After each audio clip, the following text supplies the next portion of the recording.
দেখুন, রেশন দুর্নীতির মামলায় যে জামিন পেয়েছেন প্রাক্তন খাদ্যমন্ত্রী জ্যোতিপ্রিয় মল্লিক, এটা আইনি বিষয়। এর ওপর কোনো রাজনৈতিক মন্তব্য হয় না। এটা আইনের একটা প্রসেস। তিনি জামিন পেয়েছেন।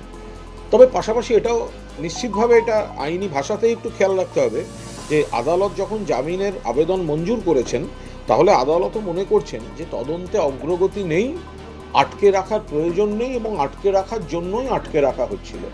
এইটা আদালত কনভিন্সড হয়েছেন বলেই তো জামিনটা মঞ্জুর করেছেন। এর বাইরে এখানে কোনো রাজনৈতিক মন্তব্যের কোনো অবকাশ নেই। দেখুন, এজেন্সি আমরা তখনও বলেছি যে প্রথমেই যে গল্পগুলো ছড়িয়ে দেওয়া হয়, বিভিন্ন সূত্র মারফত পাওয়া যাচ্ছে বলে যে সমস্ত চারপাশে খবর ছড়ানো হয়, তাতে ধৃত ব্যক্তি বা তার দল বা তার সরকারের একটা মেলাইন করার চেষ্টা সেন্ট্রাল এজেন্সির তরফ থেকে হয়, যেটা বিজেপির রাজনৈতিক স্বার্থ চরিতার্থ করে।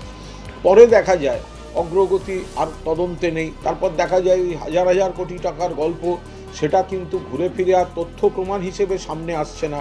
সূত্র বলে যেগুলো চারপাশে ছড়িয়ে দেওয়া হয়, সূত্র চারপাশে খবর দেয়, শুধু চার্জশিটে সূত্র লেখে না।